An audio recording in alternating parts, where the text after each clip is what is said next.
questions to the panel, the co-chairs, and then we'll limit it to 2 minutes for each member.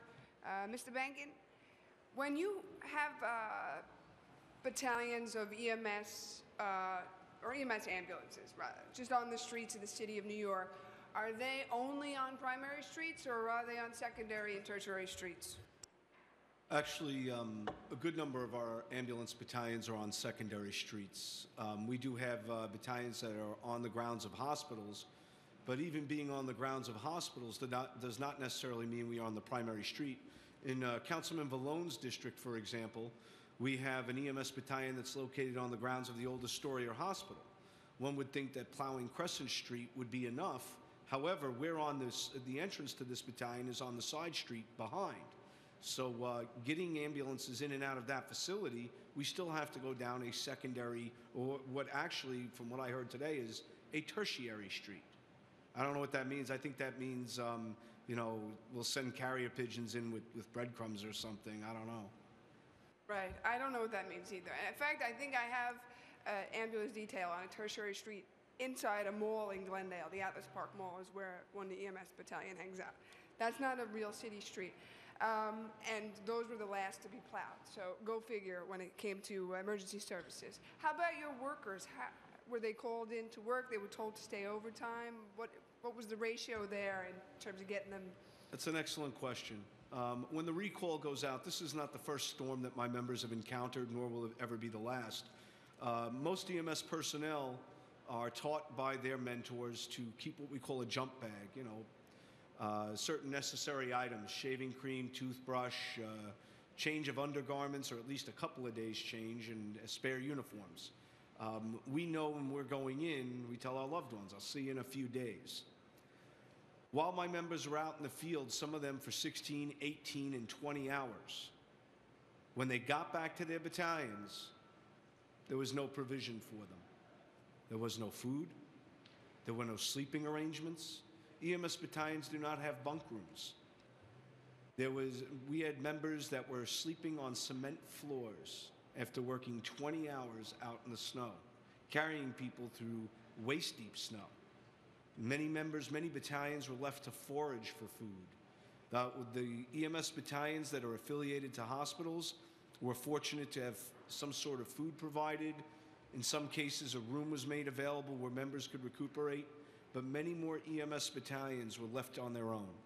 And what makes that particularly galling is that at the Department of Citywide Administrative Services warehouse, there were hundreds of cots available. I'm not talking about wide, comfortable cots, simple camping cots. I keep one in my own office for just such an occasion. There were military rations, meals ready to eat, or MREs, thousands of them in the DCAS warehouse. But men and women who are out there who can't get home, how are we going to go home? You can't get on the roads, the same problems you have. You know, when people finally made it in, you want them to stay there. They go home, they may not make it back in. But what was provided for them? Go sleep on the cement.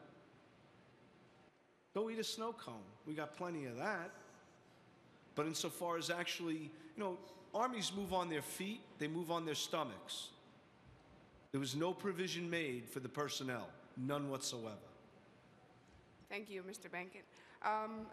Mr. Cassidy, I think you made a good call there when you reached out to the chief of department and asked him to put a fifth man on all engines. So thank you for your foresight. I agree with you and also with Mr. Reynolds that we would have been in even worse shape if 20 companies were closed, and thank God they weren't. With that, I am going to turn the mic over to my co-chair. Thank you. Let me thank all of you. I can't tell you how many stories of heroism I heard about all your members. Right around the corner from my house, a young child had cardiac arrest and had to be carried 5 blocks by the EMS workers to get to the bus. So many stories of firefighters getting where the ambulances couldn't because they were stuck in helping them out and carrying people. I led off with a story about Michael Halbaran, who unfortunately died, but I don't even know how you guys got up that hill at any amount of time. He lived on the top of a lonely hill at the Steinway Mansion. If that hill's unplowed, you're going to need hiking gear to get up there, but you got up there. And you really, the story after story about the heroism of all of your members.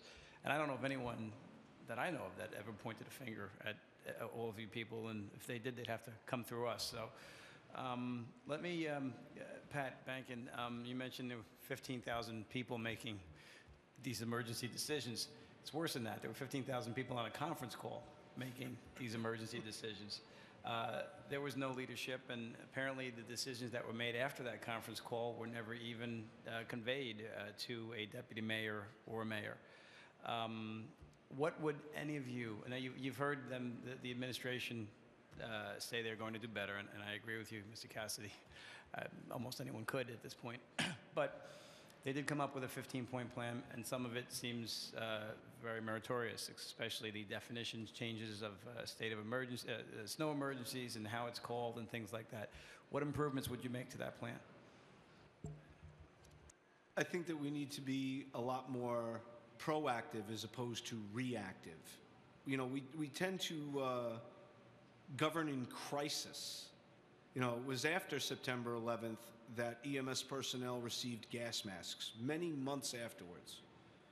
And the big question then was, you know, what if there's a chemical attack because of anthrax or whatever these other ones were? And I pointed out then to your predecessors on the city council that, you know, at that time, as you were about to shuck your mortal coil and take your last breath, you would see all the EMS people a quarter mile upwind with all the antidotes, because we're the ones who administer them, but we never received the operations training or had the gas masks to enable us to operate. It took. I just want to get to the next so with regards to what would I do now? Now's a chance to be proactive. What would we do? What would I do proactively? We got a storm coming in on Wednesday. By tomorrow, if it's predicted that there's going to be 10 inches or more, I would be telling every resident in the city, your car is to be parked no later than perhaps 6 p.m. or 10 p.m. Anybody who's out on the road after that, we're going to tow your car. Your car should be parked. That way the plows can get through. That was the one thing, the one issue, that one failure to make a good decision that was the catalyst to everything else going wrong. That one decision, the failure to keep the roads open for the plows. Great. Anyone else have an improvement we can make as part of this 15-point plan?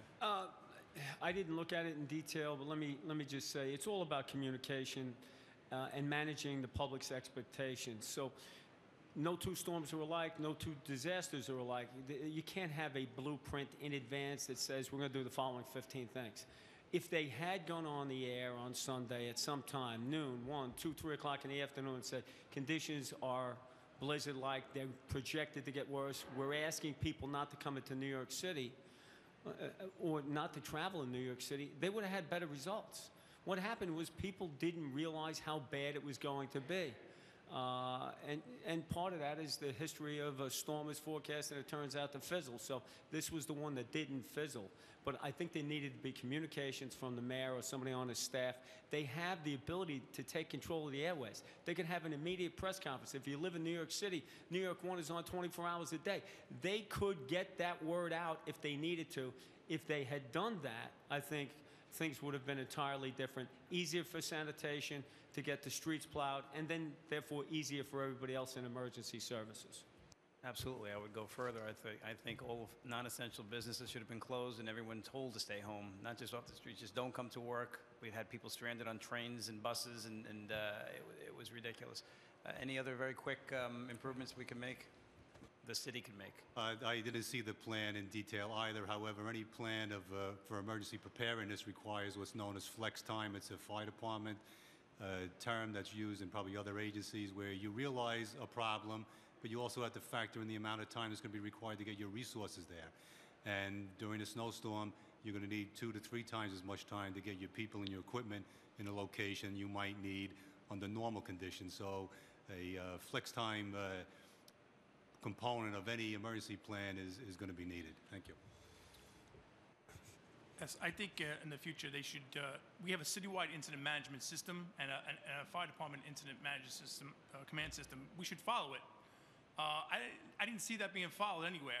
Every division was doing something different, and people. I'm glad that my members were taking the initiative to go out there and do what they did. It saved more lives and it helped free up more ambulances. But we need to follow a span of control. We need to follow the command system. There was vehicles, spare vehicles. Perfect example. There were officers that came in and there were no vehicles for them. This limited their ability to provide any support for the ambulances to free them up. I think these things need to be addressed. Thank you. I think it's clearly inexcusable that the command center that we do have in existence, the Emergency Operations Center, wasn't even called into being until 4 p.m. On Sunday. Chair Williams. Thank you. First, I just want to make sure we point out, while it was critical that they did not call a snow emergency, they did have another option to call a local emergency on Monday and Tuesday that also would have helped, and they chose not to do that also. I just want to make sure that doesn't get lost, that there was another option that they did not choose to do as well. Mr. Bahnken, the EMS chief that was demoted, is he a member of your union? He's not a member. No, he's not. Is there anything that you know of or anything that was reported to why he was demoted? No, the only thing that I heard was what was said in the press statements of the administration when the question was asked, and they said it had to do with the failure of the EMS system during the snow emergency.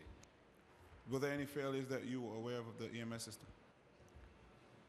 Yeah, the only failures that occurred was the failure of the Office of Emergency Management to manage the emergency.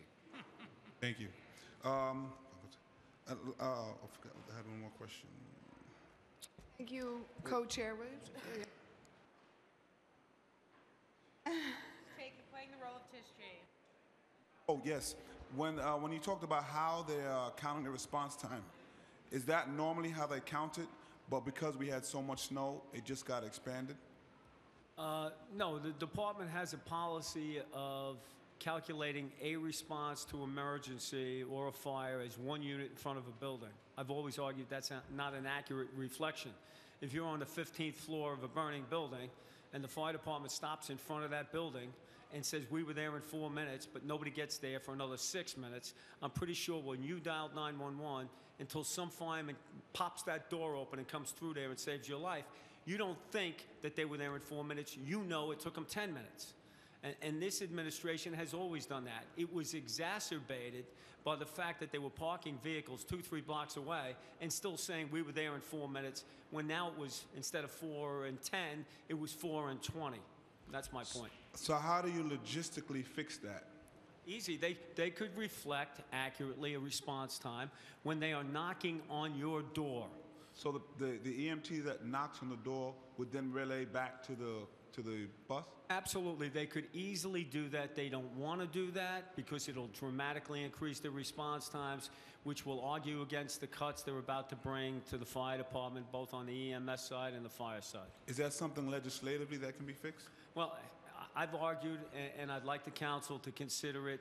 Certainly, if you dial 911, from the time you actually get your phone call answered till somebody knocks on your door, I think that's a real response.